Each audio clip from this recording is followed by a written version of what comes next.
आपण स्वतःला एक धागा म्हणून बघितलं, आज आपण वेगवेगळे धागे एकत्र आहेत असं म्हणून बघतोय. आणि त्या धाग्याला आनंदापर्यंत जायचं असेल तर आखरी मी एक बात कहू, आनंदात्मक काम जेव्हा होतं तेव्हा ते प्रभावी होतं. तर एक अंकुशचं मी एक्झाम्पल जसं बोलत होतो की आपल्या कार्यातनं जर निसर्गाने दाद द्यायला सुरू केली तर त्याचा आनंद वेगळा आहे. माणसाने दाद नाही दिली तरी ते आपल्याला परिपूर्णतेने एक उपांग म्हणून निसर्ग आपल्याला सांगतोय की खरंच एक उपांग म्हणून तू जगलास माझ्यासाठी. मला असं वाटतं हा अनुभव सगळ्यांमध्ये कुठे ना कुठेतरी आहे. आणि मग हे अनुभव घेऊन हे प्रत्येकाच्या धाग्यातले वेगवेगळे लेसन्स जे आहेत हे सगळे एकत्र करण्याचा प्रयत्न असं दिसतं.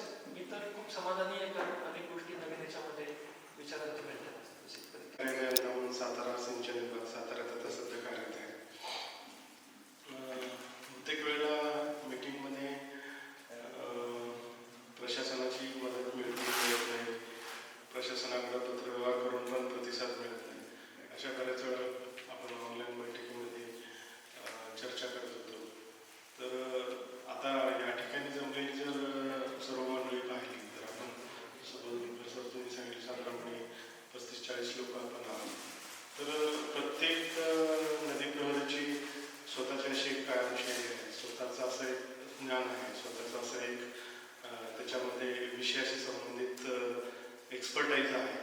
अशा ह्याच्यामध्ये कोणत्या ठिकाणी जर एखादी सरकारी यंत्रणा आपल्याला प्रतिसाद देत नाही असं जरी म्हटलं आणि तसं त्याच्यावरती आपण नाराज होऊन आपली मोहीम कुठं न थांबवतो. आपली नदी प्रणालीच एकमेकांची सहकार्य जर करायला गेली तर खरोखर ही यात्रा प्रशासनाशिवाय पण पुढे जाऊ शकते. अशी काही उदाहरणं आपल्याकडे आहेत, जसे की बीडमध्ये किंवा अगदी लातूरमध्ये वगैरे प्रशासनाकडून कोणताही निधी नसताना मोहीम पुढे नेली आहे. फक्त असं की मोहिमेची फक्त भव्य दिव्यता थोडीशी बाधित होईल, परंतु मोहीम आपण 500-1000 लोक न जमवता अगदी 50-100 लोकांनी देखील आपण नदी प्रहरांनी नदी प्रहरांच्या संपर्कात आलेल्या नागरिकांनी जर ही मोहीम सार्थपणे पुढे नेली तर मोहीम पुढे जाऊ शकते. हे वर्ष सुरुवातीचं आणि पहिलं वर्ष आहे. हे फक्त स्वातंत्र्याचा अमृत महोत्सव म्हणून या वर्षापुरतीच मोहीम ही सीमित राहू नये. आपण जर ज्या ध्येयाने ज्या उद्दिष्टाने भाईजीने ही मोहीम सरकारी यंत्रणेबरोबर राबवली पाहिजे अशा पद्धतीने आणली आहे. यावर्षी किमान काही जरी प्रयत्न जर झाला, राज्यभरात जरी 20-25% जरी प्रयत्न जर झाला, त्या प्रयत्नाचे परिणाम असे येतील आणि ही मोहीम नदी संवाद यात्रा ही वर्षानुवर्षे निरंतरपणे हे चालत राहील. 75, 100, 100, 150 वर्ष असे पूर्ण जितके दिवस पृथ्वी आहे, पाणी आहे, तोपर्यंत ही अशी मोहीम सलगपणे चालत राहील. त्याच्यासाठी आपण यावर्षी खरोखरची जशी जमेल तशी आपण मोहीम पुढे नेऊया, त्याची बीज करूया. म्हणजे हे बीज पेरण्याचं काम करायचं आहे आपल्याला. त्याच्यानंतर त्याचं रोप वृक्ष वगैरे होईल आणि ही मोहीम महाराष्ट्र नाही, भारत नाही, पूर्ण जगाच्या प्रत्येक कानाकोपऱ्यात वगैरे पोहोचण्यासाठी नक्कीच हे आपण भेटलेलं हे पहिले पाऊल आहे. आपण तेवढं सक्षमतेने पुढे टाकूया. धन्यवाद. देखो से लेकर अभी तक तुमने क्या किया और आगे इसमें क्या होना चाहिए, तो ज्यादा से ज्यादा 4 शब्द, नहीं तो ज्यादा ही बोलने तो 6 शब्द, बस, इससे ज्यादा नहीं. आणि एक आहे की कुठली गोष्ट करताना भीती नावाची एक गोष्ट आपल्याला असते. आणि आपण जे काही एखादी गोष्ट करतो ते द्वेष नावाची भावना त्यातून निर्माण होते. आणि ह्या सगळ्या गोष्टींचा शोध घेताना आपण स्वतःकडे पाहायला आपण शिकलो. आपल्या आयुष्यातली ज्या काही गोष्टी आहेत त्या तपासून पाहण्याचा प्रयत्न केला का. त्याच्यानंतर आज आपण बघत होतो की आपण समाजाचा एक भाग आहोत, तिथं आपण चाललो होतो आता. पण एक आहे की मी जे कोणी आहे, माझं जे अस्तित्व आहे, मी जे कोणी आहे, तर ते जे अस्तित्व आहे माझं ते काही गोष्टी निर्माण करतं. म्हणजे समोरच्याच्या मनामध्ये त्याचा परिणाम होतो, माझ्या बोलण्याचा चांगला होतो, वाईट होतो. आणि माझी पत काय असते, मी कोण असतो, मी म्हणजे माझी पत असते. आणि माझी पत म्हणजे नेमकं काय, तर माझी पत म्हणजे मी दिलेला शब्द, त्याप्रमाणे मी वागतो का हे समोरचे तपासत असतात आणि त्यावर तुम्ही कोण आहात हे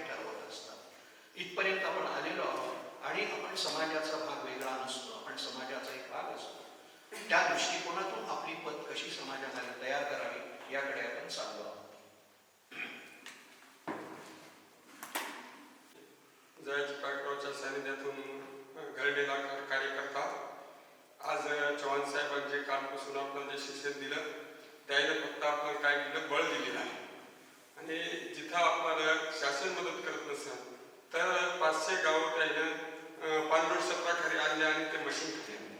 तसं आपण पायकराव साहेबांना जसं सांगितलं तसं हे चव्हाण साहेब सांगतात तसं आपण सगळे जर समजा आता बाहेर गेलो, गाव इथून गेल्याच्या नंतर जर आपण असं जर मशीन सुरू केलं तर गाववाल्यांची मदत घेऊन आपण काम करू शकतो. आणि दुसरी गोष्ट म्हणजे कोणतंही काम करताना डोक्यावर बर्फाचा तुकडा ठेवावा लागतंय आणि लोकांची आपल्याला जर त्रास झाला तरी तो सहन करावा लागतंय. आणि याच्यातून जर आपण मार्ग काढला तर आपोआपच मार्ग निघतो आणि आपण एक समाजाचे पाईप होऊ आणि पाईप म्हणून काम करू शकतो आणि करावं एवढी माझी इच्छा आहे. नेतृत्व गुण काय, कसं शिकायचं आणि गावामध्ये जाऊन आपण नेतृत्व घेऊन लोकांना आपल्यासोबत जोडून कसे काम करायचं आहे हे शिकण्यासाठी ते आलेलं आहे. मार्गदर्शनाची काही भीती आपल्यामध्ये आहे ती काढून टाकावी आणि प्रसन्न जर असलं तर आपली स्थिरता कायम होतं आणि आपण जर प्रसन्नतेने अप्रोच झालो तर आपल्या कामाला यश येतं हे आतापर्यंत आम्ही समजलो आहे आणि त्याच पद्धतीने काम करायचं. जे शिबिर कालपासून आपण सुरू केलं त्याच्यामध्ये व्यक्ती म्हणून आपण या चळवळीमध्ये जे आपल्याला दुष्काळ आणि पूरमुक्तीसाठी जे प्रशिक्षण दिलं जात आहे त्याच्यामध्ये आपण हे प्रशिक्षण घेऊन निश्चितपणे सगळे मार्गक्रमण करणार आहोत. बस कालपासून जे भाईजींनी आपल्याला शब्द दिलेले 2 दिवसात इंजिनियर होता येते आणि 2 दिवसात नदी आणि पाण्यावर PhD करता येते आणि जीवनातला सर्वोच्च आनंद ब्रह्मा आनंद सुद्धा इथे मिळतो हे आम्ही 2 दिवसात शिकलो. युवा ग्राम विकास मंडळ संस्था आहे. गेल्या 38 वर्षापासून पाणी या विषयावर आम्ही काम करतो आहोत. मानव लोक आणि युवा ग्राम संस्था इंडिया वॉटर पार्टनरशिप दिल्लीला संस्था आहे, त्याचा मी लाईन मेंबर आहे. अनेक प्रशिक्षण शिबिर मिळाली मी जॉईन झालो होतो, परंतु आज हे जे शिबिर होतं दुष्काळ व पूरमुक्ती प्रशिक्षण शिबिर हे खूपच म्हणजे प्रभावी आहे की आपण स्वतःला नदीला तर जाणूया पण आपण स्वतःलाही जाणूया की आपण कुठे आहे, आपलं नेतृत्व हे लोकांना उपयोगी पडेल का, आपण किती नेतृत्व तयार करत आहोत याचा सुद्धा या प्रशिक्षण शिबिरात खूप उपयोग झाला आहे. 10 वर्षे मी पूरग्रस्तावर काम केलेले आणि एक ॲडव्होकेसी म्हणून महाराष्ट्रात गाजलेली आहे की पूरग्रस्त गावाचा पुनर्वसनासाठी ॲडव्होकेसी जी होती ती 22 आमदार गावात आले आणि मांजराचा बॅकवॉटरचा जो परिणाम त्या गावाला होत होता आणि ते गाव उठवलं स्पेशल केस म्हणून हे एक असं मोठं काम मी या नदीच्या विषयावर केलेलं आहे. धन्यवाद. मुद्दों पर सुनूंगा. इसमें से 3 बातें निकल रही हैं कि आपने अपने आप को इस समाज का और इस प्रकृति का एक अंग, एक इकाई मानकर एक धागे की तरह देखा. जैसे आपका एक कुर्ता जिस कपड़े से बना है, ये कुर्ता आपका एक धागे के बिना नहीं बनता. यदि इसमें से एक धागा निकाल देंगे तो वहां से ये कमजोर हो जाएगा और सबसे पहले वहीं से फटेगा. तो आप एक व्यक्ति हैं, यदि एक व्यक्ति भी कमजोर होता है तो प्रकृति में उसका उतना ही पक्ष कमजोर हो जाता है. इसलिए प्रकृति का स्वास्थ्य और व्यक्ति का स्वास्थ्य दोनों जुड़े हुए हैं.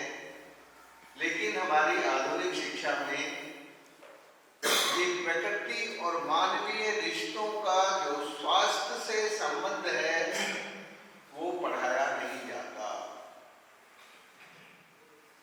कोई बताओ मुझे, किसी ने पढ़ा है क्या ये कि व्यक्ति का स्वास्थ्य और नदी का स्वास्थ्य और धरती का स्वास्थ्य एक है?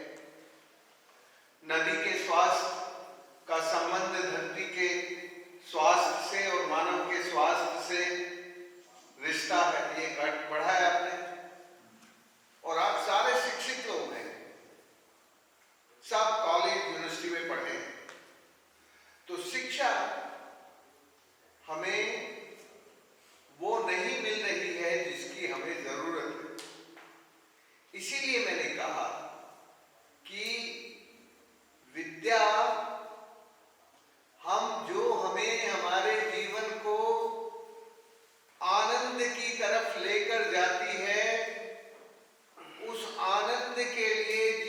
विद्या की जरूरत है उसको हम ग्रहण करते हैं, और उसको पाने के लिए किताबों की पढ़ने की जरूरत नहीं होती। वेदों और शास्त्रों और गीता और रामायण पुराण को जानने की जरूरत नहीं है। ये जो हमारे अंदर की गीता है, ये जो हमारे अंदर के वेद हैं, वो हमें बिना पढ़े भी शिक्षा देते हैं। ये जो पूरा ब्रह्मांड है, ये जो पूरी प्रकृति है, ये सबसे अच्छी विद्या देने वाली विधि है। लेकिन फिर भी हमें शिक्षा की जरूरत क्यों होती है? फिर भी हम स्कूल में पढ़ने क्यों जाते हैं? हम इसलिए जाते हैं कि विद्या हमें केवल आनंद के रास्ते पर लेके जाती है, और वो जो आनंद का रास्ता है वो बड़ा कठिन है। हम आनंद नहीं चाहते, हम सुख चाहते हैं, और सुख से हम बीमार होते हैं।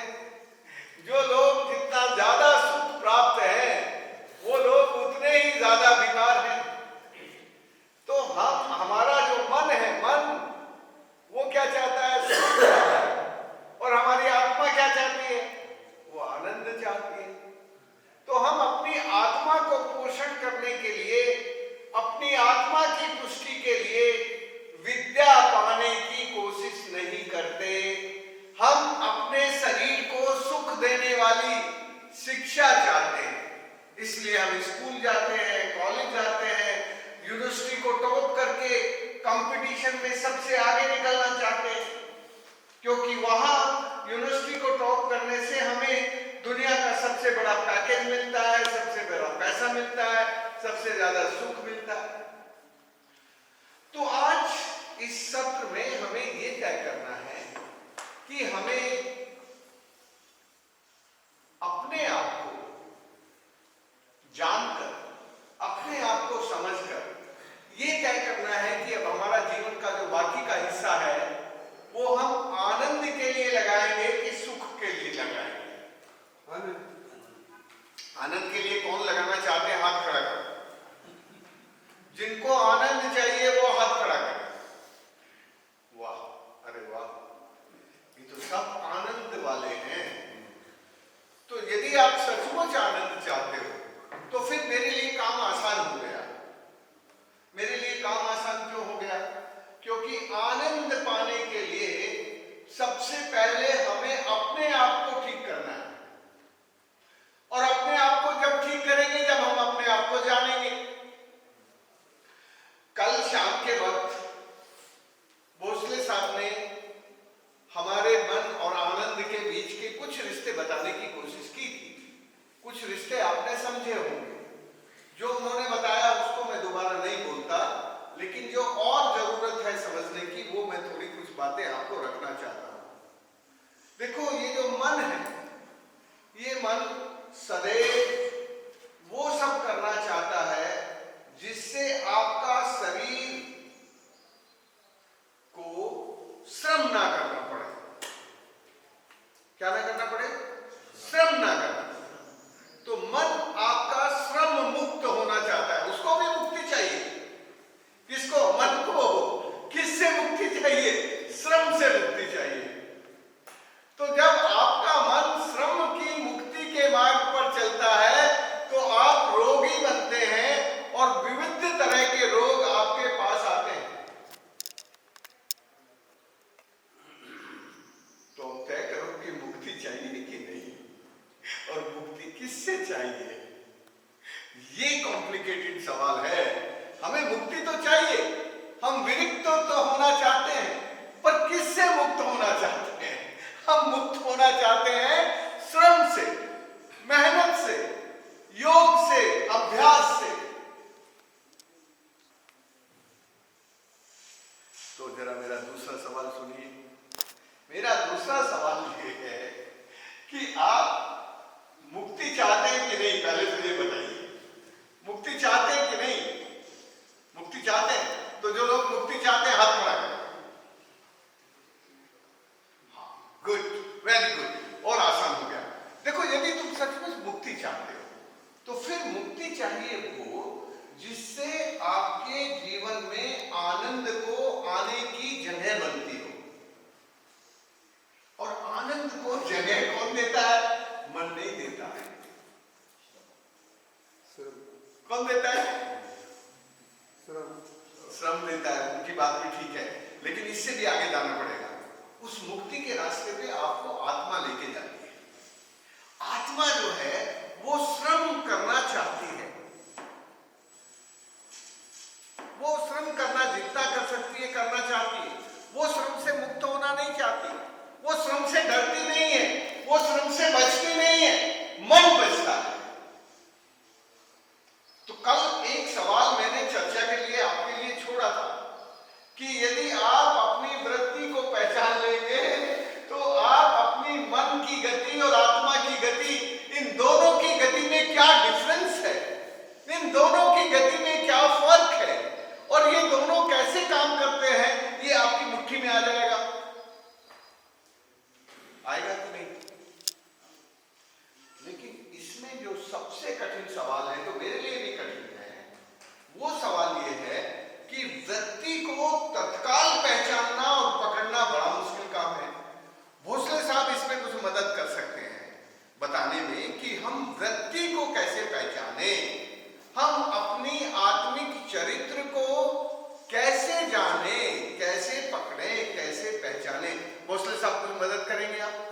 आइए, आप विराजमान हैं, इसीलिए मैं आपको आमंत्रित करके आया था वहां, क्योंकि हमें आपकी जरूरत होगी।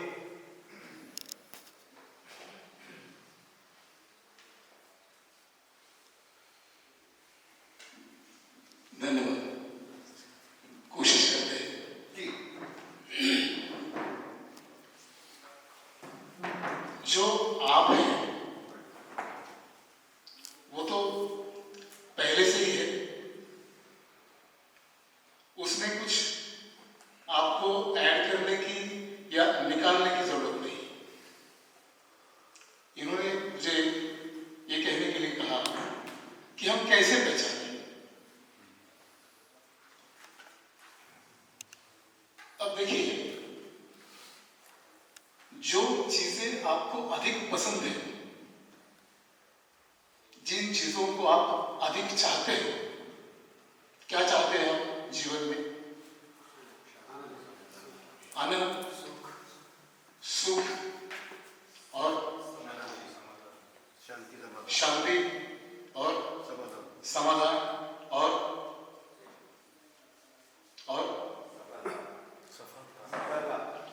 सफलता। सफलता हर एक व्यक्ति चाहता तो है, लेकिन वो मन उसके साथ जुड़ा है। जो आप आकर्षित होते हो चीजों की तरफ, जैसे प्रेम है, करुणा है, दया है, ये आपके आत्मा के गुण हैं। और जब आप, मन की क्वालिटीज अलग है। मन कुछ दिखाना चाहता है, कुछ पाना चाहता है, आत्मा कुछ चाहती नहीं, लेकिन मन चाहता है इन गुणों को अनुभव करने के लिए, और वो खुद ढूंढता है बाहर। और वो जो ढूंढेगा वो उसकी कल्पना हो, कारण हर एक व्यक्ति की कल्पनाएं अलग अलग है। तो वो प्रेम को भी अलग ढंग से ढूंढता है, व्यक्ति में ढूंढता है, वस्तु में ढूंढता है, या किस विषय में ढूंढता है। इन चीजों को वो बाहर ढूंढता है, कारण ये मन जुड़ा है विचारों के साथ, संकल्पना के साथ, आपकी मेमोरी के साथ, आपके संस्कारों के साथ। लेकिन आत्मा अपने आप में इन गुण, एक जो गुण है वो उसमें निवास करते हैं। जैसे ही आप बैठ जाते हो, कुछ करते नहीं, करना मन का काम है। आत्मा का गुण क्या है? बस होना। और जब आप होते हो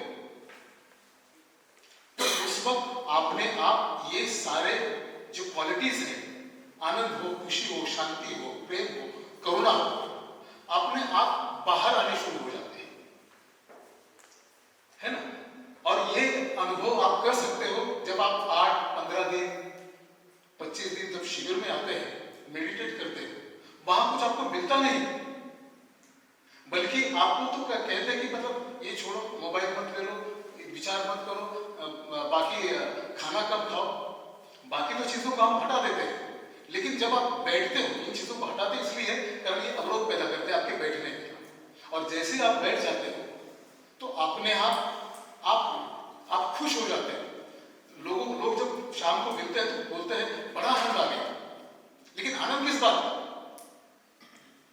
कुछ मिला नहीं, कारण मन हमेशा खुश होता है कुछ मिलने के बाद, और आत्मा खुश होती है जब वो अपने आप में स्थित होती है तब। तो योग का जो उद्देश्य है वो यही है, योग चित्तवृत्ति निरोध। चित्तवृत्ति मन का विभाग है, चित्त मन बुद्धि चित्त अहंकार, ये मन के पार्ट्स हैं। और जब ये शांत हो जाते हैं, अर्थात मन जब समाप्त हो जाता है, तब आत्मा अपने आप में प्रकाशित हो जाती है, अपने स्वभाव में प्रकट हो जाती है। महर्षि पतंजलि कहते हैं तदा दृष्टहु स्वरूपे अवस्थान, तब आप दृष्टत्व में स्थित हो जाते हैं। तो ये जो गुण है आपके भीतर, उनको जानने का या उनको समझने का या उनके साथ जुड़ने का एकमात्र उपाय है कि आप मन को अलग कर दो और आप बस बैठे रहे या आप हो जाओ, तो अपने आप ये सारी क्वालिटी जो है आपकी भीतर बाहर है। आपको उसके लिए ट्रेनिंग लेने की जरूरत नहीं, प्रेम करना सीखना नहीं पड़ता, शांत रहना सीखना नहीं पड़ता, कुछ करना नहीं पड़ता उसके लिए। खुश रहने के लिए आपको कुछ नहीं, खुश रहने के लिए कुछ करना पड़ेगा, लेकिन आनंदित होने के लिए कुछ नहीं करना पड़ता, कारण ये आप ही हो, ये वास्तव में आप हो, बस उसको मौका नहीं मिलता, कारण मन मौका नहीं देता। हम हर वक्त 24 घंटे मन के साथ जुड़े हैं, विचारों के साथ जुड़े हैं, बिना कारण के विचार कर रहे हैं, विचार कभी स्टॉप ही नहीं होती। तो अभ्यास है इन गुणों का विकास करने के लिए नहीं, बल्कि इन गुणों को बाहर आने में जो अवरोध उत्पन्न होता है, उस अवरोधों को दूर करने में। और साधना इसलिए, साधना शुद्धिकरण के लिए, कुछ प्राप्ति के लिए नहीं, न प्राप्त्यर्थ। कारण जो है आपके पास उसको पाएंगे कहां से? आपसे दूर हुआ ही नहीं कभी।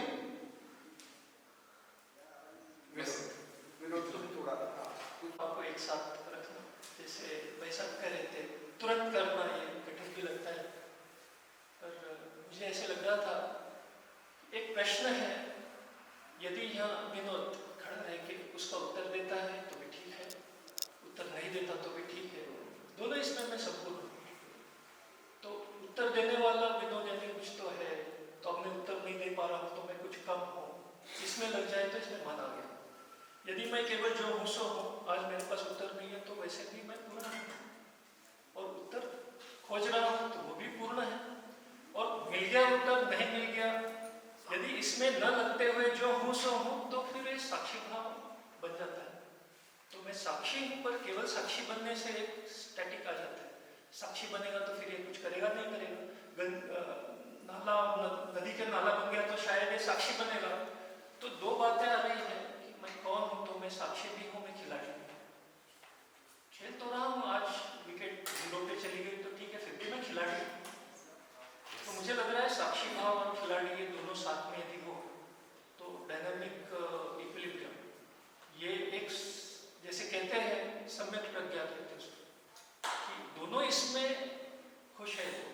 खुश भी नहीं कह सकते, वो दुखी भी, और मैं वैसा और एक बात कह रहे हैं, आनंद इस शब्द का मैं ऑपोजिट भी ढूंढ रहा था, तो मुझे इतनी हिंदी नहीं आती तो मैं अंग्रेजी में भी इसमें ढूंढ रहा था गूगल पे, तो उसमें दुख तो आ गया पर वो वेदना करके उन्होंने शब्द दिया।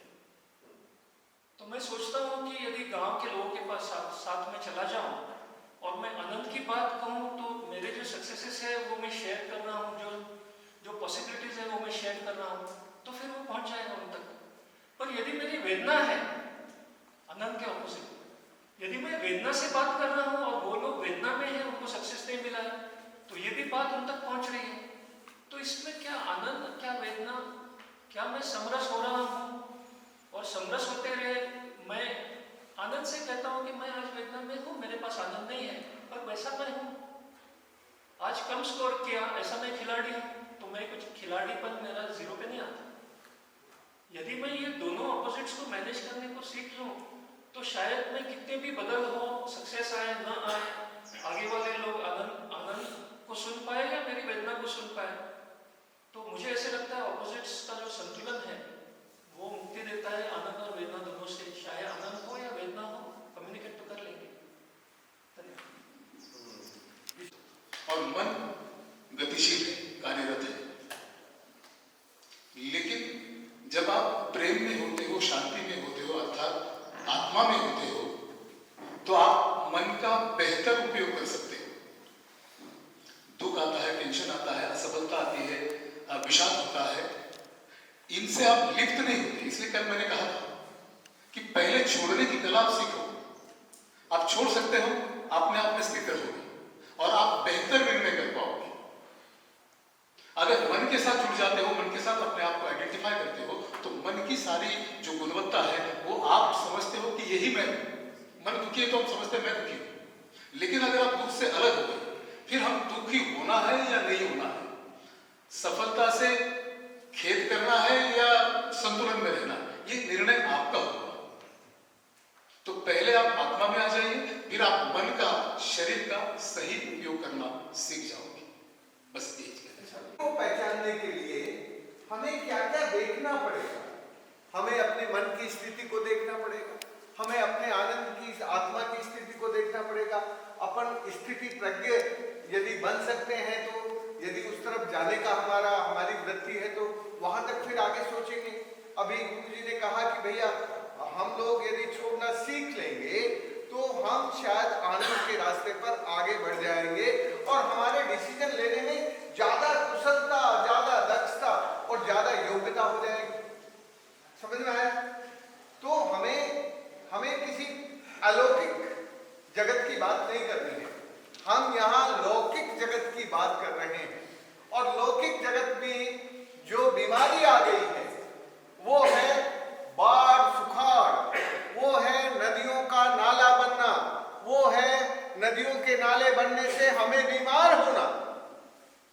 और उस बीमारी से अब पूरी दुनिया में जो युद्ध का वातावरण है, पहले जो 2 युद्ध थे वो ऐसे आमने सामने होकर लड़ रहे थे, विश्व युद्ध ऐसे।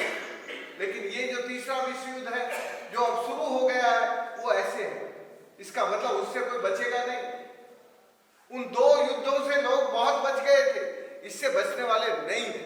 इसलिए एक तरफ हमें पूरी दुनिया में जो हो रहा है वो, दूसरी तरफ हमें जो देश में हो रहा है वो, तीसरा जो हमारे महाराष्ट्र में हो रहा है वो, चौथा वो जहां से हम आए वहां जो हो रहा है वो।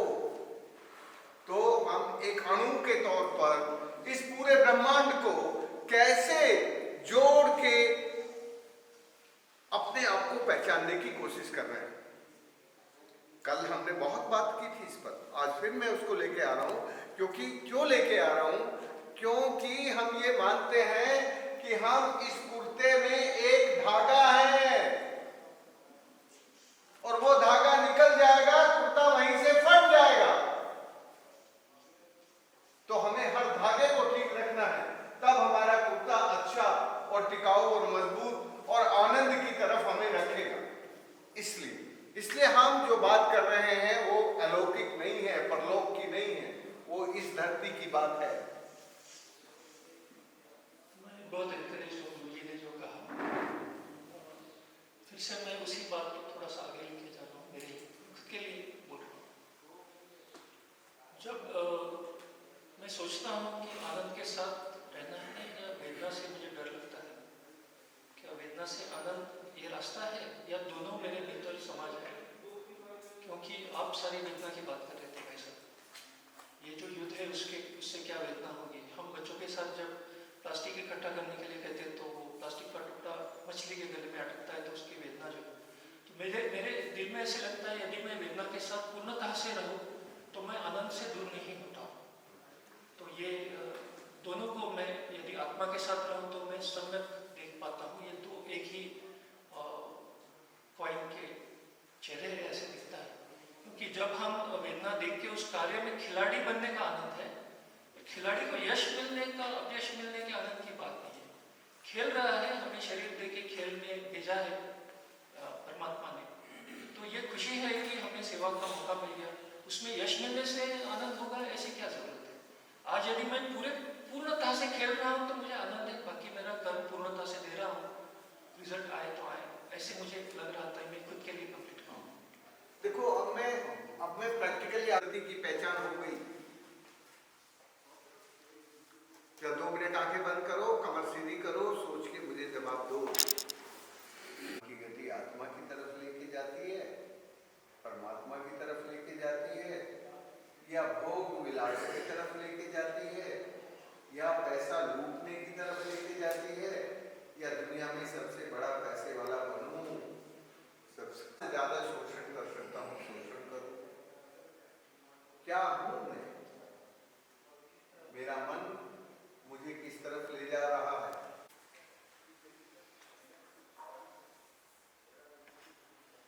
अपने लोगों से सीखने की थी। मेरे लोग मुझे जो सिखाते थे, मैं उनकी बात मानकर अपने जीवन में पाई हुई शिक्षा को छोड़ देता हूँ, अपनी डिग्रियों को जला देता हूँ, अपनी नौकरी को त्याग देता हूँ।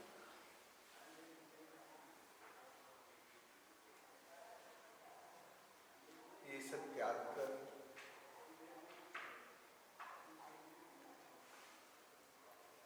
जब मुझे मेरे अनपढ़ गुरु कहते हैं कि हमें तेरी दवाई और पढ़ाई नहीं चाहिए, हमें तो पानी चाहिए, तो मेरी जिंदगी में चुनौती है, चैलेंज है कि मुझे पानी का काम नहीं आता।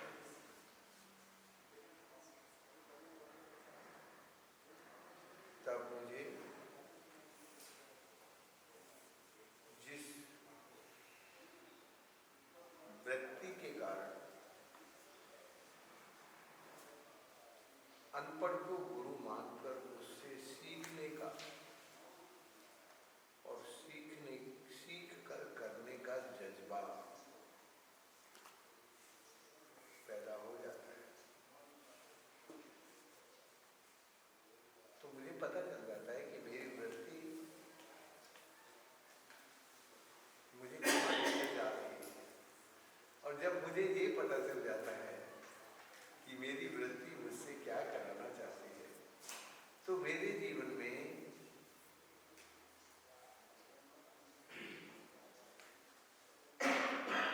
जो करुणा थी, वो करुणा थोड़ी वेग पाती है, गति पाती है। उसी काल में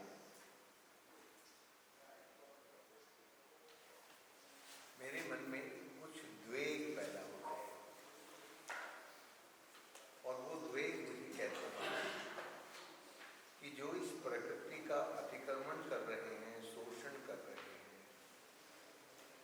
प्रदूषण कर रहे हैं, मुझे उनके खिलाफ लड़ने के लिए एक योद्धा की तरह प्रस्तुत होना।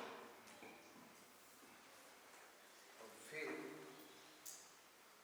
मेरी वृत्ति मुझे कहती है कि हाँ, मैं योद्धा हूँ, योद्धा बन सकता हूँ, क्योंकि मुझे किसी से डर नहीं लगता।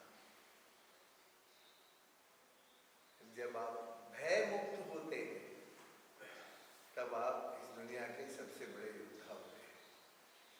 फिर आपको कोई डरा के, आपको दबा के, आपसे कोई गलत काम नहीं करवा सकता,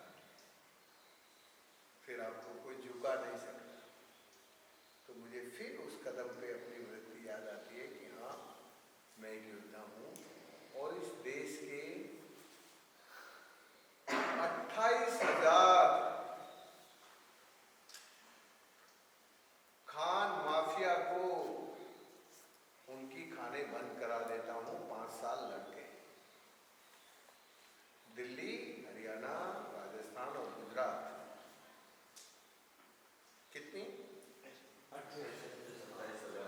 ये खान किस चीज़ की है? डोलामाइट है, ग्रेनाइट है, मार्बल है, सैंडस्टोन है, लाइमस्टोन है। और फिर लड़ाई यहाँ नहीं रुकती। फिर कहता हूँ इसके लिए कानून बनना चाहिए। तो अभी लड़ाई अदालत में थी, अदालत में जीतने के बाद भारत की पार्लियामेंट से कानून बनवाना। ये कोई राजेंद्र सिंह बना सकता है क्या? उस राजेंद्र सिंह की कोई औकात है क्या? फिर उसको लगता है कि यार अब इतना तो कर लिया, अब तो धरती और प्रकृति में थोड़ा प्यार बढ़ाने की जरूरत है। जैसे इन माइन ओनर्स को ये ना लगे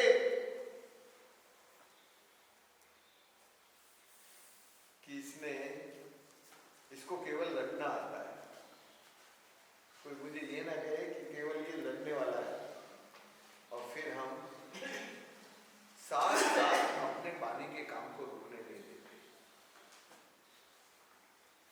पानी का काम बढ़ जाता है, ऐसे अपने आप हो जाता है।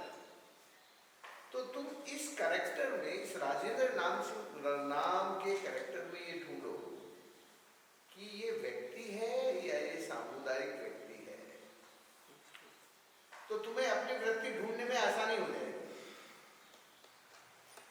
तुम कौन हो ये पता चल जाएगा। जरा इस कैरेक्टर के साथ, इस चरित्र के साथ, इस रोल के साथ अपने को इसके बराबर में खड़ा करके देख लो। कल मैंने कहा था ना कि हम जब बराबरी में होते हैं तब चीजें आगे बढ़ती हैं। आप जरा इस राजेंद्र सिंह के बराबर खड़ा करके देखो कि यार ये आदमी यदि लड़के बिना डरे, सरकार ने 377 मुकदमे इसके खिलाफ किए, इस पर 5 बार जानलेवा हमला माफिया ने किया, फिर भी ये जिंदा बैठा, ये ऐसे जिंदा रह कैसे गया? तो तुम्हें पता चल जाएगा कि तुम्हारी वृत्ति में डर कहाँ है। ये तुम्हें डर क्यों नहीं आगे बढ़ने देता है? तो ये तुम्हारी रुकावट में, तुम्हारे अंदर के जो बीज हैं, उन बीजों को बड़ा बरगद का पेड़ बनने में कौन बड़ी रुकावट है? जरा अपनी वृत्ति को ढूंढना है तो ऐसे उल्टे चल के ढूंढो। यदि सीधे में ढूंढने में नहीं आ रही है तो जरा उल्टे चलो थोड़ी देर, तो शायद पकड़ में आ जाएगी, पता चल जाएगा। नहीं, लेकिन ढूंढना तो पड़ेगा। देखो, जिस तरह के काम के लिए तुम घर छोड़ के निकले हो और तुम आगे भी छोड़ने की तैयारी कर रहे हो, तो फिर तुम्हें यदि छोड़ने की तैयारी करनी है तो अपने आप को पहचानना जरूरी है। यदि आपने अपने आप को नहीं पहचाना तो घर जाके भूल जाओगे ये सब, 2 दिन 3 दिन 4 दिन यहाँ रहना, फिर अपनी रामायण में लग जाओगे, फिर गीता पढ़ने लगोगे। कोई गीता पढ़ेगा, कोई रामायण पढ़ेगा, कोई हनुमान चालीसा पढ़ेगा।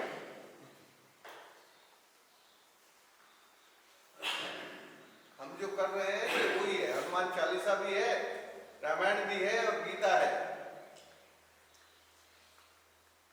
भाई अब इसे पढ़ने की जरूरत नहीं है। यहाँ कोई ऐसा बालक नहीं बैठा जिसे पढ़ने की जरूरत है। यहाँ तुम सब लोग मैच्योर, परिपक्व इंसान हो।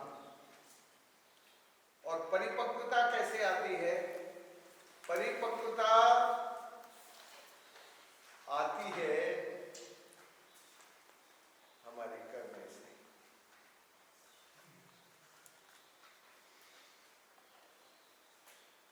इसलिए इस बात को मैं ज्यादा लंबी नहीं खोलता। ज्यादा लंबी खोलूंगा तो कहीं पहुंच नहीं पाएंगे। नहीं तो अभी मैं शुरू करूंगा तो कल तक नहीं जा पाएंगे, और हमारे पास टाइम कम है, कहीं पहुंचना भी है। यदि हमें पहुंचना है और अपनी लंबी यात्रा तय करनी है तो दोस्तों आपको ये जानना होगा कि मेरे अंदर कौन सी क्रांति जन्म ले रही है, मेरे विचारों में क्या आ रहा है, मेरे विचार कहाँ दौड़ दौड़ के जा रहे हैं, वो किस तरफ जा रहे हैं मेरे विचार। विचार। जब विचार दौड़ते हैं, उन विचारों की दौड़ को मैंने क्रांति कहा है। वो उल्टी हो कि सीधी हो, क्रांति क्रांति होती है।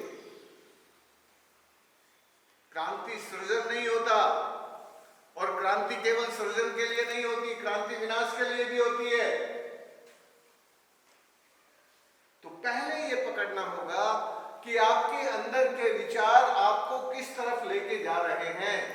यदि आप अपने विचारों के साथ चलना सीख जाओगे तो आप जो आपके अंदर की क्रांति है और जो दुनिया की क्रांति है, जो दुनिया में क्रांति हो रही है, उनके साथ खड़ा करके फिर आप तुलना करने लगोगे, कंपैरेटिवली जानने लगोगे कि भाई मैं कहां खड़ा हूं, मैं कौन हूं, मैं कैसा हूं, मैं क्या हूं। इन सारे सवालों का जवाब आपको मिलना शुरू हो जाएगा। जब आपको इन सवालों का जवाब मिलेगा, तब आप अपने जीवन के लिए कुछ भी तय करोगे। फिर आपको वापस मुड़ने की जरूरत नहीं है। फिर जीवन में निराशा नहीं आती, फ्रस्ट्रेशन नहीं होती। नहीं तो आज यहां बड़ी बड़ी बातें करके जाओगे, कल घर जाओगे, आपकी बीवी, आपका बच्चे, आपके परिवार जो कहेगा, फिर उसके साथ भी तो जीना है ना, वो भी तो हमारे हैं ना। तो जीवन में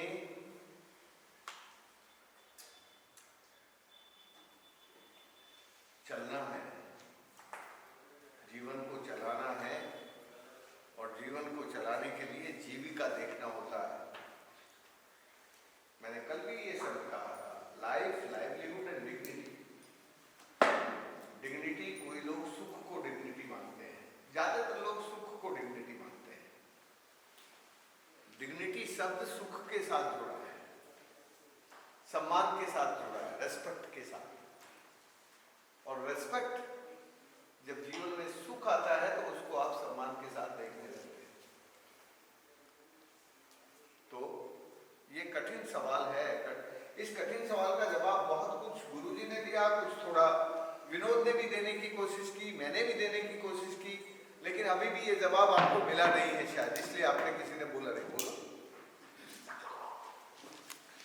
और फिर हम पीछे गए, ऐसा मुझे लगता है।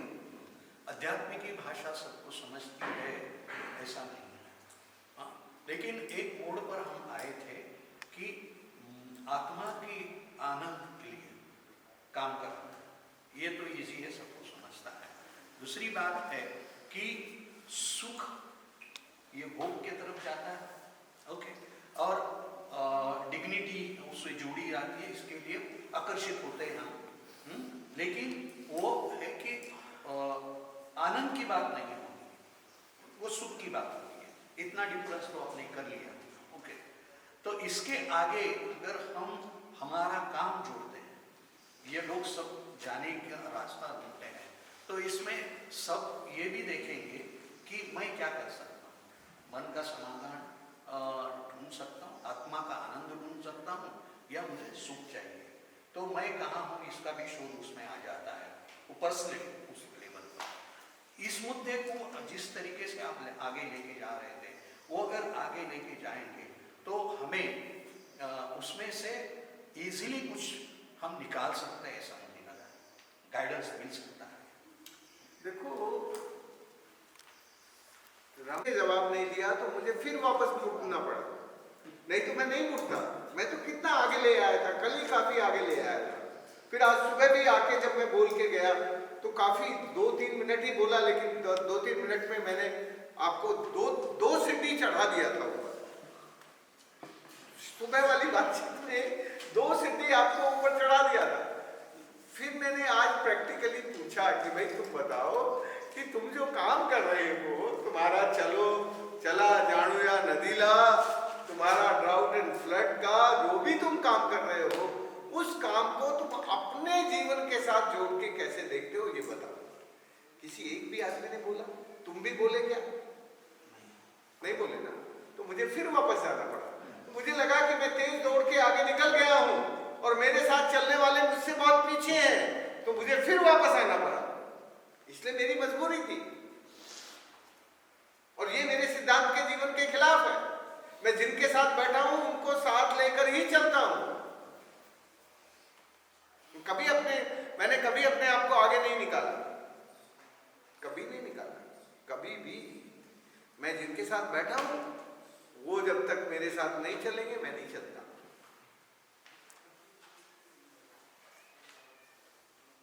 और उसी का परिणाम है कि मैं जो भी कुछ कर पा रहा हूं, इसीलिए मुझे लोग दुनिया में मिल जाते हैं। मैं सोमालिया में जाऊं तो वहां लोग मिल जाते हैं, अभी केनिया में था तो वहां मिल गए, इजिप्ट में एक बहन मिल गई, तुम तो मिले हो उससे, वो वहां आई थी उदयपुर। उसने साइनाई माउंटेन को पूरा पानीदार बनाने का अपने घर का पैसा, उसके पास पैसा बहुत था, उसने कहा मैं लगाऊंगी भाई सी में अपना घर का पैसा, काम शुरू कर दिया। तो मिल जाते हैं ऐसे लोग, मैं क्या करूं? इसलिए मुझे तुम्हारे ऊपर भी इतना एक ज्यादा भरोसा है। इसीलिए मैं ये सवाल घर की तरह तुमसे पूछा कि भाई तुम बताओ, तुमने जो भी कल और आज में समझा उस काम में चला जानू या न दिला और बाढ़ और सुखाड़ में तुम कैसे अपनी वृत्ति को जोड़ के देखोगे, ये मुझे जरा बता दो तो मेरा काम हो जाएगा। और मेरे पास कुल 1 घंटा है, अभी 2 घंटे फिर सुबह शाम के वक्त है, उनमें मैं कुछ और बातें करना चाहता था। तो मेरा अभी भी लक्ष्य है, मैं अभी भी रमाकांत की बात को साध्य मानता हूं, बिल्कुल ठीक बात कही है उसने, पर मुझे मेरे सवाल का जवाब चाहिए। तो तुम ही दो जवाब, पहले मैं तुमसे ही पूछता हूं, तुम बताओ तुम कैसे अपने आप को देख। बात है कि आज मेरे पर निर्भर मेरा कुटुंब नहीं है। मैं खुद को इस तरीके से देखता हूं कि मेरे पर मेरा अभी कुटुंब निर्भर नहीं है, लेकिन मेरे पास अभी धन नहीं है, पैसा नहीं, लेकिन मेरे पास एक बात है, अनुभव है, 35 साल का अनुभव है, जो मैं देने के लिए तैयार हूं। उसकी कीमत मैं नहीं मांगता, ओके। और वो देने के लिए जो प्रयास अभी करना पड़ेगा, उसका जो अर्थ कारण है, उसका मैं रास्ता ढूंढ रहा हूं, ओके। और एक है कि ये सारा मैं क्यों कर रहा हूं। तो एक है, घर में तो मुझे बोलते हैं कि खाना पीना कपड़े, मैं सबसे अच्छे कपड़े पहनता हूं, वो मिलते हैं मुझे, इसमें दिक्कत कुछ है नहीं। तो बोलते घर में बैठे हो और चलो कि कुछ किताबें पढ़ो, फिर दो नाटक देखो, ये देखो, मजा। लेकिन मैं ये क्यों कर रहा हूँ, ये छोड़ के इसके पीछे क्यों लगा? क्योंकि मुझे आत्मिक समाधान मिलता है ये करने से। उनको अपनी वृत्ति का आधे से ज्यादा हिस्सा पता चल गया। ही अंडरस्टैंड, इसने अपनी वृत्ति को करीब करीब 60% अभी पहचान लिया, बाकी को ये अपने अगले शब्दों में बताएंगे। और एक है कि मैंने पीछे मुड़कर देखा कि जिंदगी में 35 साल इसमें मैंने डाले हैं, क्या निचोड़ निकल गया। आज मेरे हाथ में कुछ है नहीं, ऐसा कुछ है नहीं कि मैं अभिमान से लोगों को बता दूं। तो ये बात, ये जो लास्ट स्टेज है, मेरा एज है लास्ट, उसमें मुझे वो पकड़ना है कि मैं अभिमान से रहूं या ना रहूं, लेकिन मेरे बच्चे और मेरे पहचानने वाले बोल सके कि इसने जिंदगी में ये बात बहुत अच्छी की है, इसके पीछे मैं हूं। और वो है नदी, जिसको मैं पुनर्जीवित करना चाहता हूं। और एक छोटा टुकड़ा मैंने पकड़ के रखा है और उसको मैं छोड़ूंगा नहीं।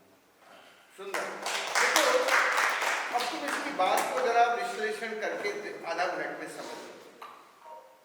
वो कह रहा है कि मैंने सुखाड़ के लिए पदयात्राएं करके महाराष्ट्र में सब कुछ समझ के 35 साल लगाए पानी के काम करने में, समाज में, लेकिन मेरे पास आज कुछ बताने के लायक नहीं है।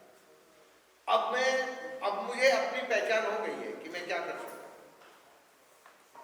अब मुझे विश्वास हो गया कि मैं कुछ ऐसा काम करूं जो जीवन में अपने परिवार को भी बता सकूं और दुनिया भी मेरे काम को देख के कुछ सीख सके। तो इसमें घमंड नहीं है। आप ये मत कहना कि यार ये बड़ा एरोगेंट आदमी है, ये इतना बड़ा काम करने की ये कर रहा है। इसमें घमंड नहीं है, इसमें विनम्रता है। वो कह रहा है ईमानदारी से कि भाई 35 सालों में मैं जीवन लगाया मैंने, लेकिन मेरे पास आज कुछ बताने के लायक नहीं है।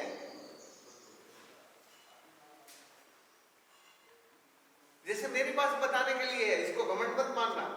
मैं हमेशा कहता हूँ कि ये मेरा काम नहीं है, जनता मेरे साथ रह के जनता ने काम किया, पर मेरे पास बताने के लिए बहुत कुछ है। यस, म्हणून काम करतो. माझ्याबरोबर माझे सहकारी सुभाष देशमुखही आलेले आणि माळुंगी नदीवर काम करणारे दुसरे आमचे मित्र संपतराव देशमुख जे इंजिनियर आहेत ते या ठिकाणी आलेले.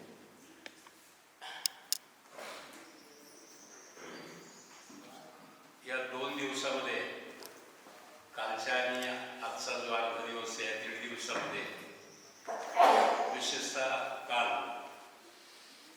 की आपण दुसऱ्याचं वर्तन आपल्या हातात नाही, पण आपलं वर्तन मात्र आपल्या हातात आहे.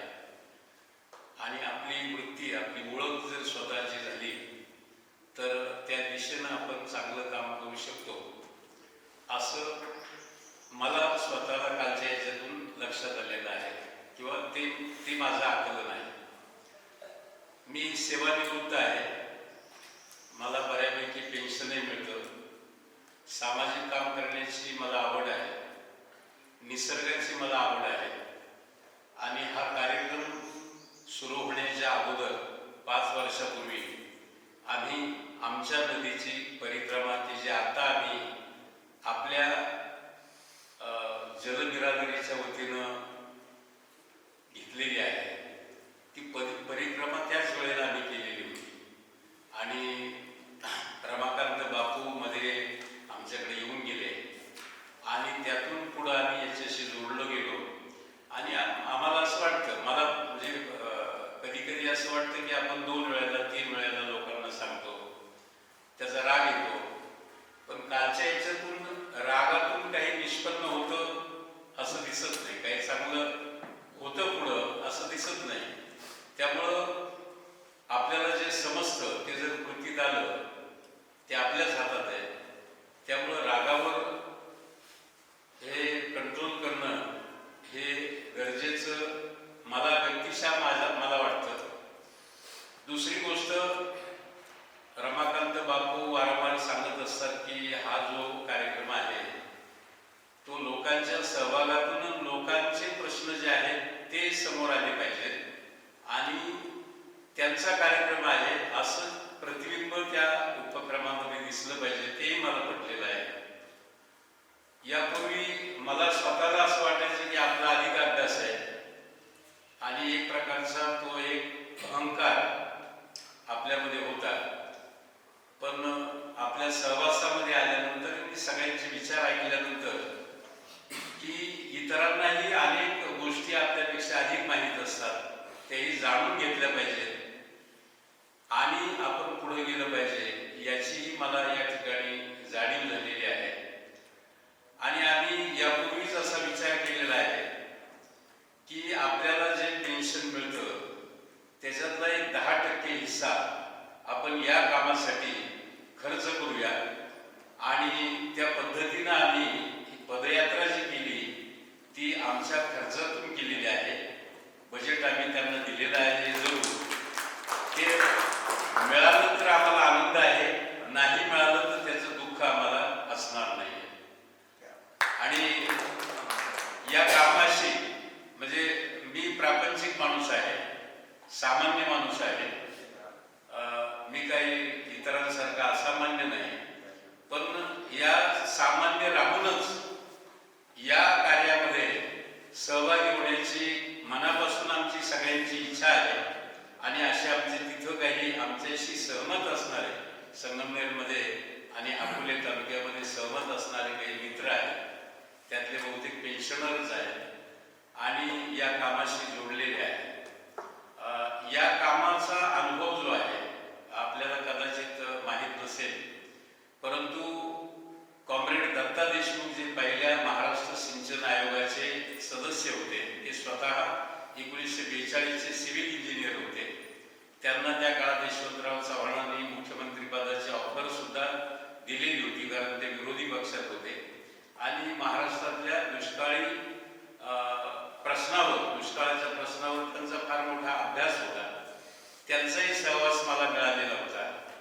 फादर बाकर यांचं नाव आपल्याला माहीत असेल अनेकांना. त्यांच्याबरोबर काम करण्याची आम्हाला संधी मिळालेली होती. आणि जालना जिल्ह्यातले जे विजयाण्णा बोराडे आहेत त्यांच्याही बरोबर काम करण्याची आम्हाला संधी मिळालेली आहे. आणि आमचं भाग्य आहे की आपल्यासारखी सगळी थोर माणसं त्यांच्याबरोबर काम करण्याची संधी मिळते. तर मला वाटतं याच्यापेक्षा वेगळं काही आनंदाचं असू शकत नाही. म्हणजे त्याला काही देवळात जायची कारण मी गाडगे बाबांचा एक चाहता आहे. आणि गाडगे बाबांनी ज्या पद्धतीनं माणसांमध्ये देव पाहिलेला आहे तो तुमच्या रूपानं, तुमच्या कामाच्या रूपानं आम्हाला तुमच्या या वारीमध्ये सामील होण्याची संधी मिळालेली आहे. तीच माझ्या दृष्टीनं अतिशय महत्वाची आहे. धन्यवाद. देखो इन्होंने बहुत अच्छी, तो आप अपने को जो प्रस्तुत कर रहे हैं उनसे सीख सकते हैं कि उन्होंने अपनी बात कह के अपने आप को, अपनी वृत्ति को सामने रख दिया कि भाई मुझे, मेरे लिए गौरव ये है कि जिन लोगों ने महाराष्ट्र के लिए अच्छा काम किया उनके साथ काम करने और उनको देखने में मुझे आनंद आता है, मुझे गौरव मिलता है, मुझे उस काम को करने में खुशी होती है. इसका मतलब पता चल गया कि उनकी आत्मा क्या चाहती है, उनकी वृत्ति क्या है. तो जब आप अपने को ऐसे भी प्रस्तुत करेंगे तो भी अंदाज हो जाएगा सामने वाले को कि भाई ये चाहता है कि ये करना है, वो तो इसके अंदर इनबिल्ट है. तो तुम्हें थोड़ा अपने आप को प्रस्तुत करना सीखना पड़ेगा. इसलिए आप जो निज है, आपका जो व्यक्तित्व है, उस व्यक्तित्व में सामूहिक नेतृत्व लाने के लिए, सामूहिक नेतृत्व के काम में लगाने के लिए आपको कोई तो धुरी पकड़नी पड़ेगी ना भाई. आप धुरी पकड़े बिना कहीं जा सकते हैं क्या? उन्होंने पकड़ ली धुरी कि मैं अपने आप को ऐसे प्रस्तुत करता हूं. त्याच्यानंतर येऊन जाऊन घर, शेती, त्याच्यानंतर आपलं ट्रॅक्टर, आपण राजकारणातले अनुभव, हे सगळं काही नाही, हे सगळं तथ्य नाही. हे माझ्या मी 3 वर्षापूर्वी जे विद्युतानंदवर काम करतो, पर्यावरणावर काम करतो, माझी एक संस्था आहे. आणि त्याच्यानंतर पायकराव साहेब सगळं कलेक्टर, म्हणजे आमची एक संस्था निवडली होत्या 36 की कलेक्टर साहेब आले की बिना अनुदान तत्वावर काम करायचं. मग तेव्हापासून आम्हाला अशी सवय लागली की बाबा पैसे न घेता काम करणं आपलं काम आहे, हे जीव आहे आपला. ह्याच्यानंतर मग काय झालं की आम्ही साहेबांना आम्हाला कयाधू नदीचा एक 3 वर्षापूर्वी, नंतर 2 वर्ष करून आला, तर ते सर्वे दाखवला होता. तर आमच्या ज्यावेळेस पायकराव साहेबांना एवढी मेहनत केली कयाधू नदीसाठी, त्यावेळेस आम्ही काहीच नव्हतो, माहिती नव्हतं. नंतर आम्ही सगळी जुळलो, 36 लोक, 35-36, आणि तेवढ्या लोकांनी ते कलेक्टरला फिल्म दाखवल्याच्या नंतर आमच्या असं लक्षात आलं की आता आपण वयस्कर झालेलं आहे. आणि वयस्कर होऊन सनी जर आपण समाजासाठी जर समजा पाण्यावर काम केलं, त्याच्यापासून जर काही कुटुंब सुधारले तर त्याचं श्रेय आपल्याला कुठं ना कुठं मिळेल, त्याचा आनंद लाभल. त्या दृष्टिकोनातून आम्ही ते ठरवलं. आणि आसनं जे आता भोसले सरने सांगलेले आहे की आसनं मी 10 वर्षापासून स्वतः करतो. आतापर्यंत मी 100 लोकांना आसनं शिकवली सुद्धा आहे. पण माझे जरा थोडे आलं घेतलं, जिथलं सहन होतं तेवढे करतो. आणि इथून आपण समजे ज्यावेळेस जाऊ त्यावेळेस आमची अशी एक इच्छा आहे की डॉक्टर साहेब सगळ्यांना जाऊन तिथं आसनाची आपली काहीतरी लोक घडवायची, त्याच्यापासून त्याची प्रकृती साजरी होईल आणि ते आपल्याला जोमान काम करायला मदत करते. आणि मदत केल्याच्या नंतर 10 वर्ष तरी आयुष्य वाढेल. आता मी आसनं करतो, माझं वय 65 वर्ष आहे, कोणी म्हणत नसेल मला 65 वर्षाचा आहे, पण आसनानं मला असं वाटतं की दिवसभर असा प्रफुल्लित राहतो. त्या हिशोबाने आपण जाणूया नदीला, याच्याबद्दल सगळ्यांनी मिळून काम करू. आसनाचं सांगा सगळ्या कंपनीला, आपल्या ऐक्यतेतल्या लोक, त्याच्यातून त्याला स्फूर्ती मिळेल आणि आपल्या नदीच्या कामी येतील. आणि झोपून दिल्यावर न स्वार्थ करता जर आपण काम केलं तर आपण हेच आपलं सगळं कुटुंब समजा. ज्या वेळेस समजा एखाद्या वेळेस आपण म्हणतो हे आमचं कुटुंब आहे, ते आमचं कुटुंब आहे, आणि जे लोकांनी त्याग केलेला आहे, आता समजा उदाहरणार्थ की लग्नच केलं नाही आणि त्या माणसाला प्रश्न विचारला की बाबा हे तुमचे लेकरं बाळ कोणते, हे म्हणले काहीच नाही, घरी एक मुलगा एक मुलगी झाली असती, हे हजारो मुलं मुलगी माझ्या आहेत, आई वडील हजारो माझेच आहेत म्हणले.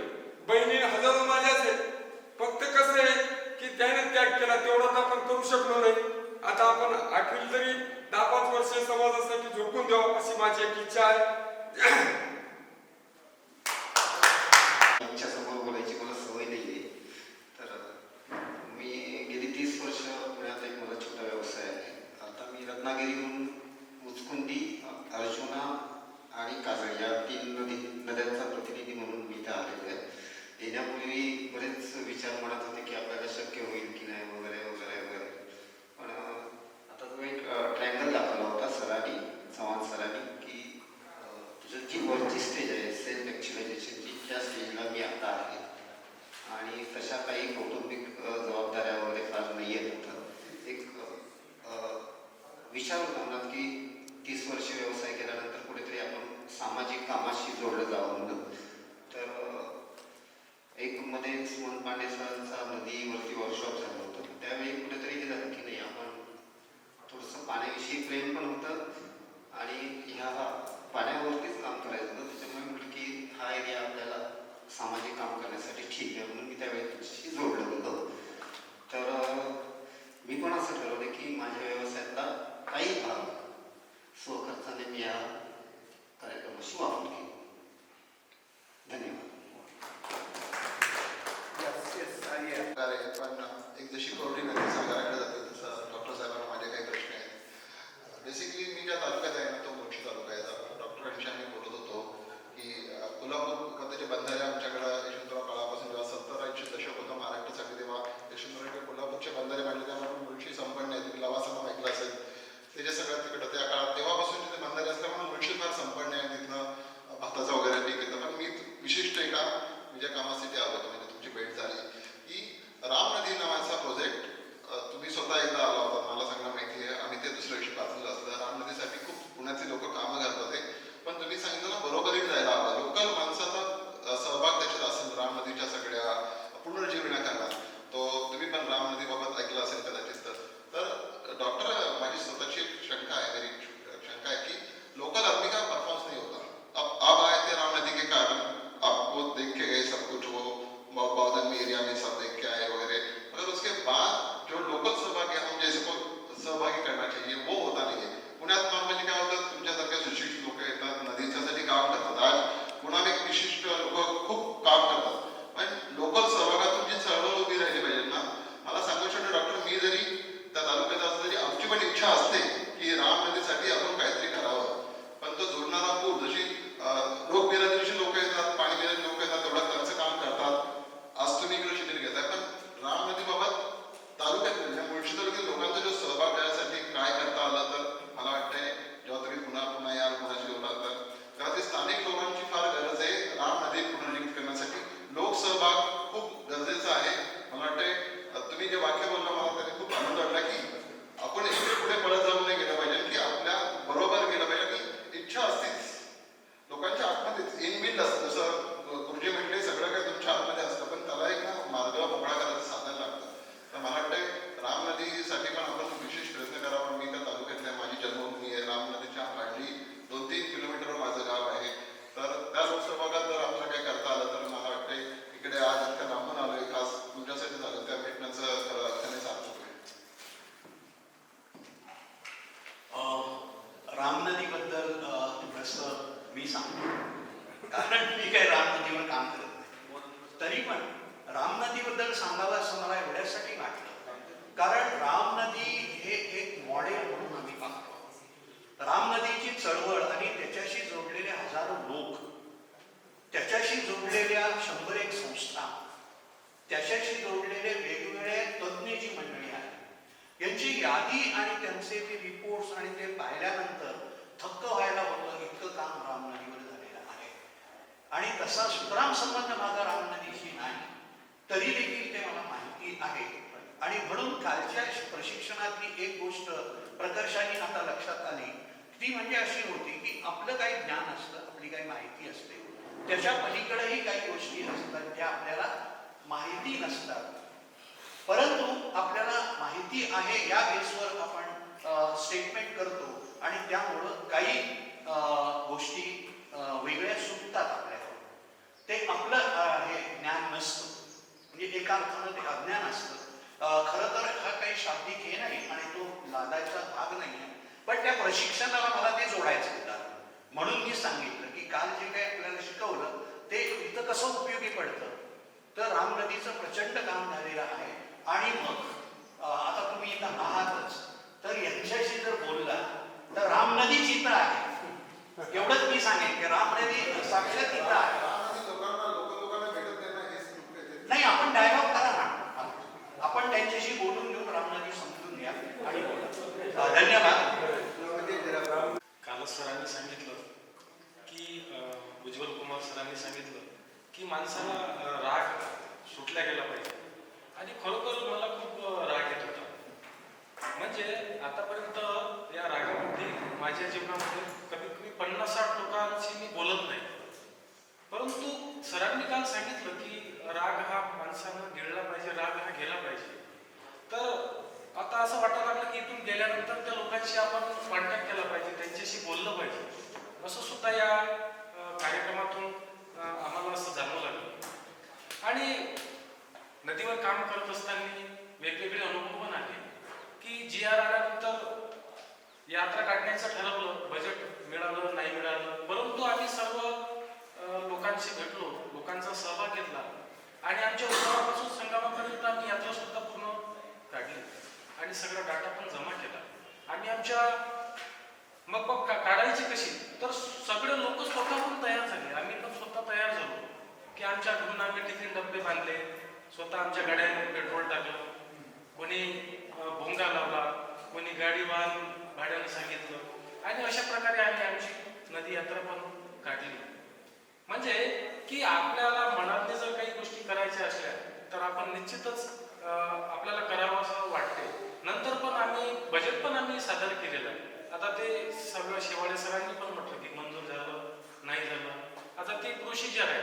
परंतु आपल्याला जे काम करायचं होतं ते आम्ही केलं. आणि आता ही इथं पण जे प्रशिक्षण आहे, या प्रशिक्षणाला अमरावतीला आमच्या जवळ आहे, अकोल्यावरून अमरावती जवळ आहे, अमरावतीला पण प्रशिक्षण आहे असं समजलं. परंतु आपल्याला नाही गेलं पाहिजे, प्रशिक्षण आपण घेतलं पाहिजे असं वाटलं, म्हणून इतक्या लांबून सुद्धा आम्ही इथं आलो. एवढंच या निमित्तानं बोलावंसं वाटलं आणि संपवतो. धन्यवाद. संस्थापक है डॉक्टर SS सुब्बाराव जी. भाई जी, मैं बैंक में काम करता था ड्यूरिंग द सर्विस पीरियड. आपको देखकर और भाई जी को देखकर मैंने काम चालू किया और मैंने जब भी बताया करीबन वर्धा शहर में आप आके गए हैं, टीवी भी ली है और गवर्नमेंट ने लीज पर करीबन 15 एकड़ और वहाँ प्लांटेशन भी किया है. मैंने खुद को पहचाना. जैसे आपने कहा कि जितना इतना बड़ा काम हुआ है, आप पहले बैठे तो वर्धा में करीबन 1000 लोगों के सामने जब मैंने पूछा कि भाई जी को पहचानते हैं तो कोई भी नहीं पहचानता था. इस हालत में 20 साल की पहले बात बता रहा हूँ मैं आपको. और लेकिन मैंने भाई जी का काम तभी देखा, पढ़ा और हर समय सेवाग्राम जब आते हैं और मैं जो काम किया है वहाँ विजिट देते हैं भाई जी. और रिटायर होने के बाद में अभी 6 साल हो गए, मेरे पेंशन से रहने सबको पता है 2 आदमी पूरा समय, और मैं भी पूरा समय दे रहा हूँ क्योंकि मैंने जो वृक्ष लगाए हैं करीबन 1 लाख वृक्ष है और एक जगह तो 25,000 वृक्ष है. मेंटेनेंस के लिए कोई भी मदद नहीं करता. मैं रुका नहीं क्योंकि मैंने जो पौधे लगाए हैं अभी बड़े हो गए, यदि मैं छोड़ दूँ तो काफी नुकसान होगा. वाटर हार्वेस्टिंग का भी काम हुआ साथ में, प्लांटेशन का भी काम हुआ. इत्तेफाक से अभी आपने धाम नदी की जिम्मेदारी दी, हमने भी 11 गाँव में उसका परिक्रमा की. साहिल जोशी को भी बुलाया था, खाड़े जी भी आके उनको भी बुलाया. हम रुके नहीं क्योंकि हमें पता है कि हम सक्षम हैं. हमने पहले तय कर लिया है कि आपने जो जिम्मेदारी या जो काम शुरुआत किया है, चला जावे या नदी ला, इसके ऊपर पूरी ताकत से हम काम करेंगे. हमने कलेक्टर से भी बात की, बजट का छोड़ दीजिए, लेकिन हमने मन में ठान लिया, नहीं भी हुआ लेकिन हम गाँव वालों को साथ में लेके ये काम करेंगे. यही यानी हमने खुद भी पहचाना कि हमने कुछ तो करना चाहिए. ये 2 दिन में जो वर्कशॉप हुआ, पहले बात चलती थी जूम मीटिंग में भी काफी कि भाई बजट कहाँ है, सरकारी यंत्रणा क्या कर रहे हैं, लेकिन हम उसके यंत्रणा पे नहीं रहते. नदी हमारी है. आप बोलते हैं कि हमारी माता है, तो हमारी माता जिसकी तबीयत अभी बहुत बुखार आ गया, उसको तंदुरुस्त रखना हमारा सबकी जिम्मेदारी, हमारा नहीं बोलूँगी, मेरी भी जिम्मेदारी है. तो वही वो काम मैं खुद लेके जाऊँगा. मैं वाल्दुनी जलपाईगुड़ी से बिलोंग करता हूँ. भाई जी 2 बार उल्लासनगर आए थे. इनका आने का इम्पैक्ट इतना अच्छा हुआ हमारे ऑर्गेनाइजेशन में कि जो भी गवर्नमेंट ऑफिसर रहता था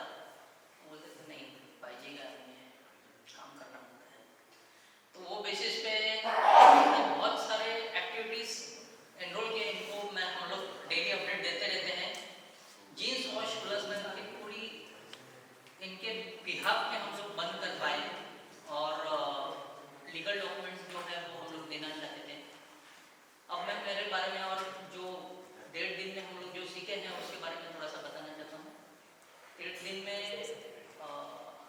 हम लोग जैसे ही आए हैं तुरंत योगासन स्टार्टअप किया।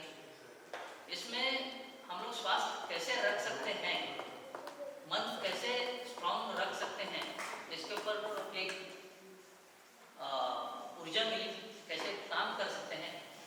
उसी के साथ सपोर्टिव में चौहान सर ने जो बूस्टअप दिया वो मतलब कॉम्बिनेशन अगर हम लोग दोनों देखें तो हो सकता है कि ये चादर है ना इतनी स्ट्रांग बनेगी ना कि शायद धोने वाला भी थक जाए। और यहाँ पे आने के बाद भाई जी ने जो मतलब लास्ट टाइम में भी हम लोग बिकमपुरा गए थे, वहाँ पे भी हम लोग ने एक चीज़ देखी थी कि वर्टिकल और हॉरिजॉन्टल एक्वाफायर्स का बेनिफिट क्या है कि सच में धरती में पानी जा रहा है या नहीं जा रहा है, ऊपर तक ये सीमित रह रहा है। तो वो आइडेंटिफाई करना जियोलॉजिकल रिपोर्ट से बहुत सारी चीज़ें क्लियर हो जाती हैं। लेकिन फिर वो वापस अभ्यास का भाग है, वहाँ पे जाके देखना जरूरी है, खाली पेपर पे देख के फायदा नहीं है। ये तो 1.5 दिन का हो गया। अब मैं मेरे ऑर्गेनाइजेशन के बारे में थोड़ा सा बताता हूँ। सारे लोग यहाँ पे नदी पे काम कर रहे हैं, हर बंदे को नदी साफ मांगता है, हर बंदे को पानी मांगता है यहाँ पे। लेकिन सिटी में जो भी पानी आ रहा है, नगर पालिका दे रही है, महानगर पालिका दे रही है, उसके लीकेजेस पे कोई ध्यान नहीं दे रहा है। तो हम लोग शहर में काम कर रहे हैं। इसके लिए हम लोग का ऑर्गेनाइजेशन का नाम भी रजिस्टर करके रखा हुआ है, द वाटर फाउंडेशन। और पानी फाउंडेशन सुनते ही लोगों को मालूम पड़ता है कि यार ये आमिर खान का तो नहीं है। नहीं, ये आमिर खान का नहीं है। ये हमारा एक छोटा सा वाल्दुनी जल बिरादरी से जो एक ग्रुप निकला है, वो जो सिटीज़ में पानी जा रहे हैं, हम लोग सिटीज़ में ज़्यादा करके लोगों को ये अवेयर करते हैं कि आरओ का पानी मत पीजिए, क्योंकि उससे आपका स्वास्थ्य बिगड़ने ही वाला है। और आरओ के साथ साथ लोग बोलते हैं फिर हम लोग कौन सा पानी पिए, क्योंकि पानी गड़ू रहता है यार पावसाळ्यात, उसके लिए क्या करें। तो portable gravity based water system के लिए हम लोग वर्कआउट करते हैं और जो हम लोग रिकमेंड भी करते हैं। बारिश से पहले भाई जी हम लोग जितने लोग हैं जो खर्चा नहीं कर पाते हैं, 50 रुपये का स्पन आता है, स्पन फिल्टर 50 रुपये में मिलता है कहीं पे भी। और उसका जो बॉडी आता है वो दैट हार्डली कॉस्ट अगर प्योर इसका रहेगा प्लास्टिक का तो वो अराउंड 150-200 रुपये के आसपास आता है। मतलब 250 रुपये में आप एटलीस्ट 3 महीना अच्छा पानी पी सकते हो। तो एटलीस्ट मेरे हिसाब से एक तो बॉडी आपका फिक्स हो जाता है। 50 रुपये तो एक 3-4 महीने में बंदा खर्चा ही कर सकता है, मुझे ऐसा लगता है। और अगर नहीं खर्चा कर सकता तो सिटी में भी ना रहे, वो मतलब गांव में ही इतना सब कर रहे हैं। कुछ नहीं है। मैं समझता हूँ कि ये इस शिविर के संचालकों की कमी है, तुम्हारी कमी नहीं है। इस शिविर का नाम क्या है? क्या नाम है इस शिविर का? तो मुझे पहले बताओ ये दुष्काल क्या होता है, किसे दुष्काल कहते हैं? पानी की कमी, पानी की टंचाई। केवल इतना कहने से काम चल जाएगा? सरकार के रिकॉर्ड में दुष्काल की क्या डेफिनेशन लिखी है? सरकार का जो मैंडेट है उसमें दुष्काल का मतलब क्या होता है और तुम्हारी मैंडेट में दुष्काल का मतलब क्या होता है? बताओ, दोनों डेफिनेशन दो। और ये दुष्काल आता कैसे है, दुष्काल बनता कैसे है? केवल इतना लिखने से नहीं चलेगा कि पानी की टंचाई हो गई वो दुष्काल हो गया। पानी की टंचाई तो सबसे ज्यादा जहां सबसे ज्यादा बारिश होती है वहां है चेरापूंजी में, वहां पीने का पानी नहीं मिलता, पर आप कहोगे क्या वो दुष्काल क्षेत्र है? तो जवाब देने से पहले सोचो कि दुष्काल की डेफिनेशन क्या है। बोलो बोलो। प्यायला पाणी नसणे, हाताला काम नसणे आणि ही परिस्थिती आपण बदलू शकत नाही मानसिकता असणे या सगळ्यांना मिळून आपण दुष्काळ म्हणतो. ही दुष्काळाची व्याख्या आम्ही करतो.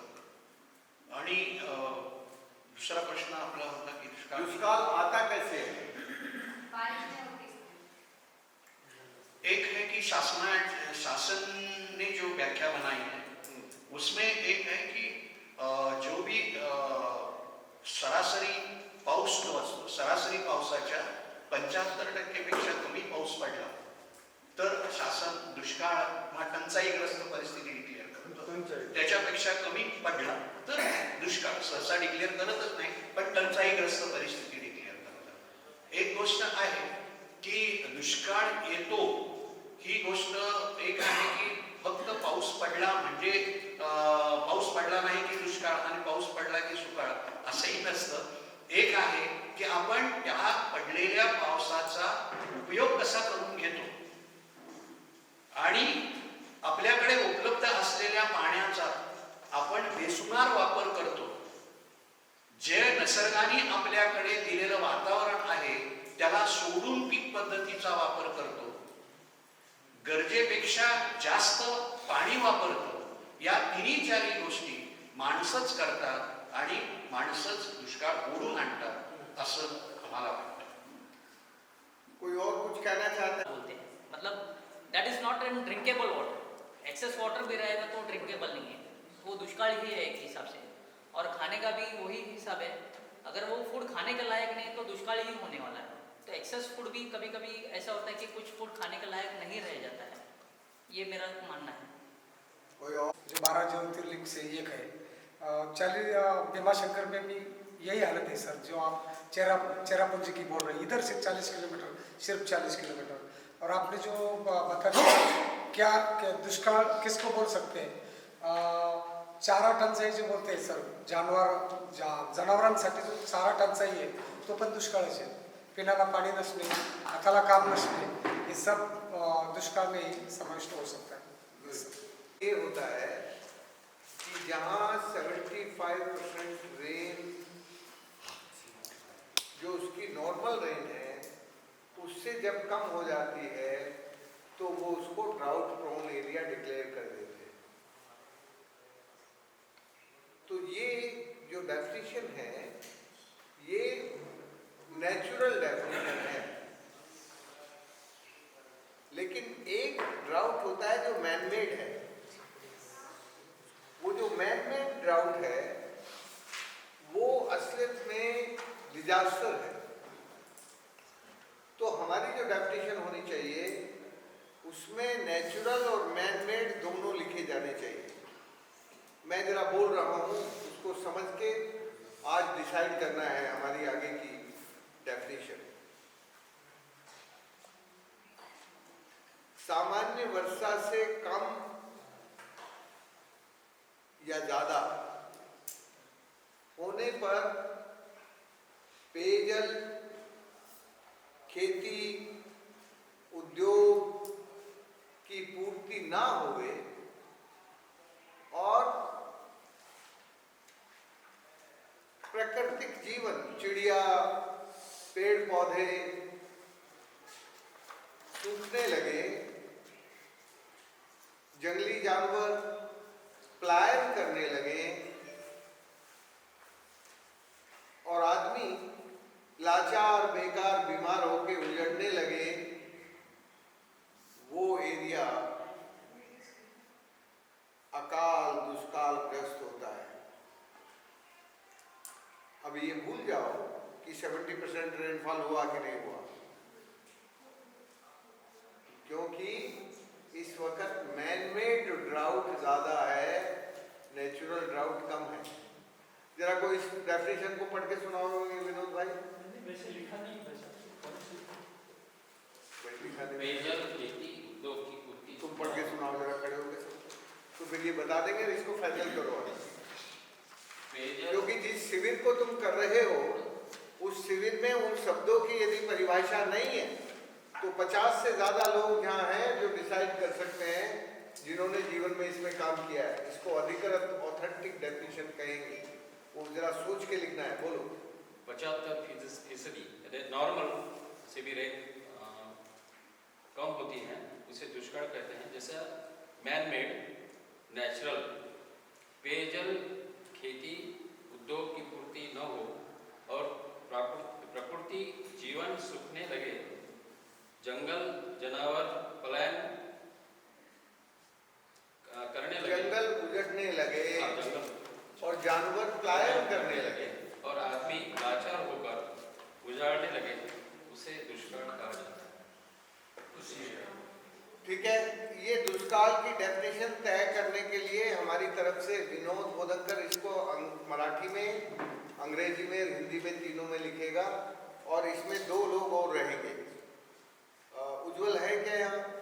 हाँ, उज्जवल जी रहेंगे और एक हमारे ये वो नहीं, तुम्हें दूसरे काम देंगे, ये रहेंगे, क्या नाम? रमाकांत बाबू। रमाकांत बाबू, उज्जवल चौहान और विनोद जी दुष्काल की संपूर्ण परिभाषा। जब हम दुष्काल शब्द कहें तो ये हमारी आंखों के सामने आना चाहिए कि ये है दुष्काल का मतलब। लिख के हमें शाम को 3 बजे आपको बताना है। अभी इस शिविर में रहिए। ये बाढ़ की डेफिनेशन क्या है? जिसको पुर कहते हैं मराठी में, हिंदी में बाढ़ कहते हैं। व्हाट इज द बाढ़? व्हाट इज द पुर? बोल दो ना खड़े होकर, जो तुम्हारे मन में है बोल दो, कोई डरने की जरूरत नहीं है। नदी से बाहर पानी निकल जाए, जब नदी में बहने वाला जल नदी से बाहर निकल के शहरों में और गांव में घुसने लगे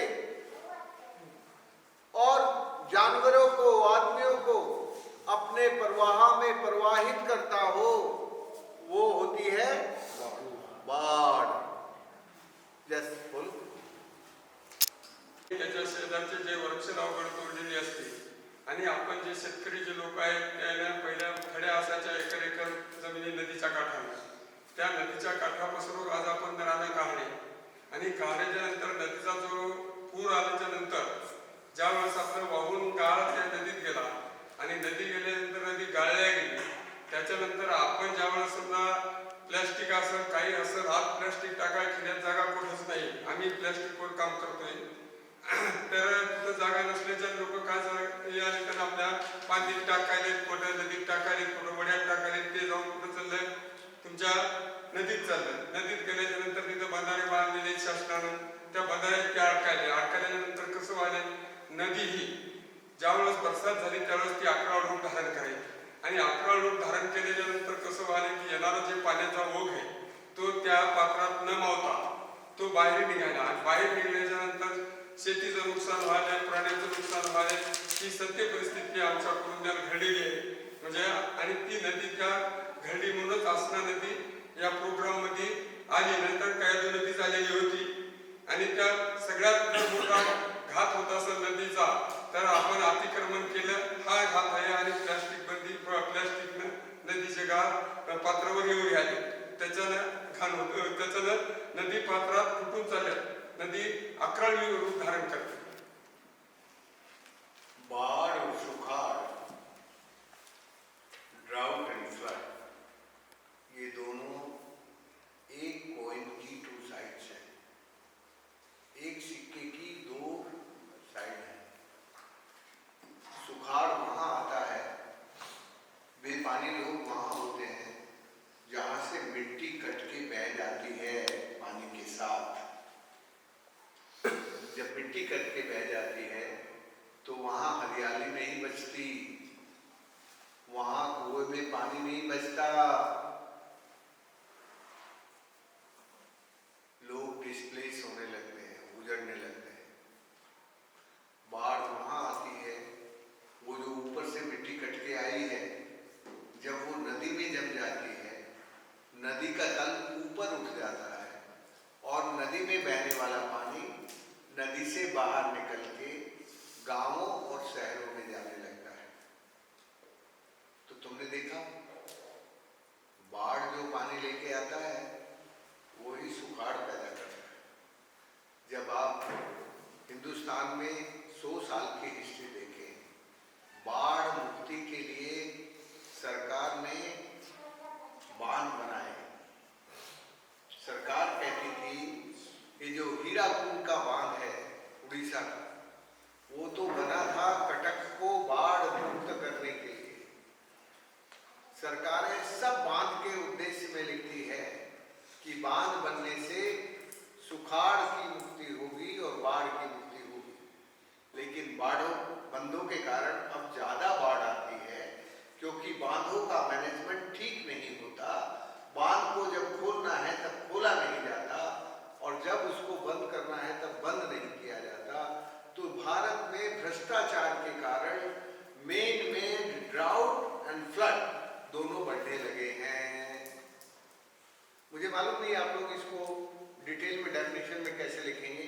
ये जो बाढ़ वाली डेफिनेशन है उसके लिखने के लिए श्रीकांत, आप क्या नाम, श्रीकांत मुरलीधर और मुरलीधर बेलखोड़े, नाम भूल जाता हूँ यार, कल बूढ़ा हो गया हूँ, अब क्या करूँ यार। श्रीकांत मुरलीधर बेलखोड़े और एक आदमी कौन रहेगा, हाथ खड़ा करो। यस, ये क्या नाम, सीताराम जादव।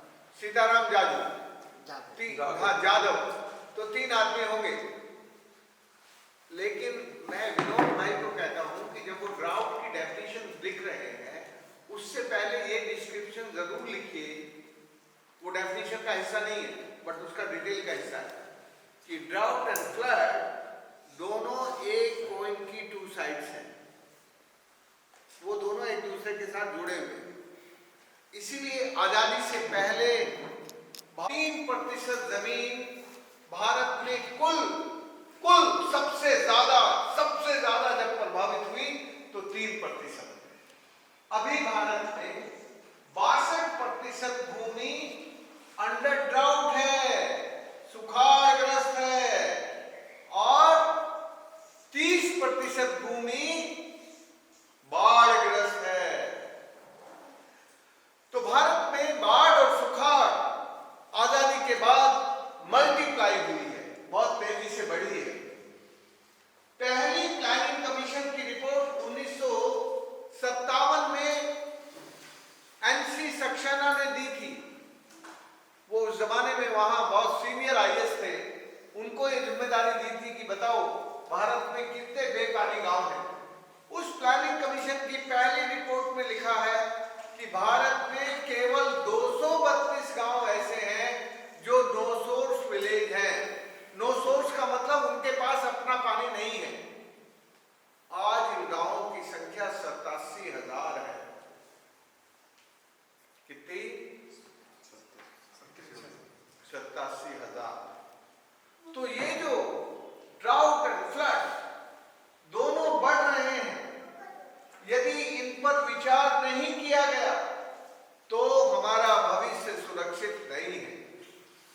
पहले सोशल वर्क ये माना जाता था कि उजड़ने वाले लोगों को थोड़ा सहारा दिया जाए, थोड़ा बसाव दिया जाए, उनके कल्याण के काम किए जाए। आज सबसे बड़ा सोशल वेलफेयर का काम है कि हम प्रकृति को प्यार करके भारत की भूमि को बाढ़ सुखाड़ मुक्त बनाएं।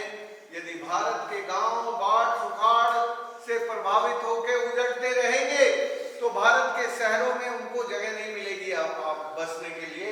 फिर वो लाचार बेकार बीमार होकर सोमालिया की तरह, इथोपिया की तरह बिना किसी वीजा, बिना किसी पासपोर्ट के आधे मर जाएंगे रास्ते में और दूसरे देशों में जाने के लिए मजबूर होंगे। अभी हम दूसरे देशों को सहारा देते हैं, लेकिन दोस्तों ये बाढ़ और सुखाड़ का जो भयानक चित्र है वो आपको कोई नेता नहीं बताएगा इस देश का कि बाढ़ और सुखाड़ के कारण ये देश किस तरह से विस्थापित होगा, डिस्प्लेसमेंट होगा। इसलिए हम यदि भावी खतरों से बचना चाहते हैं तो हम प्रकृति को प्यार करें और ये बाढ़ और सुखाड़ मुक्ति की युक्ति ढूंढें। ये जो शिविर है, इस शिविर में पिछले 1.5 दिनों में आपने व्यक्तित्व को पहचाना।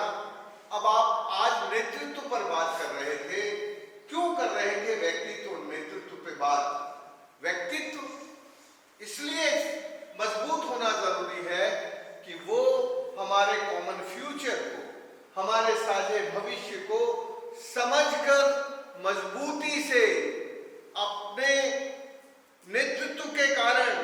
अपने शब्दों से, अपने व्यवहार से, अपने आचरण से, अपने कैरेक्टर से और अपने श्रम से, अपनी मेहनत से, अपने पसीने से दूसरों को भी प्रभावित करके सांस ला सके।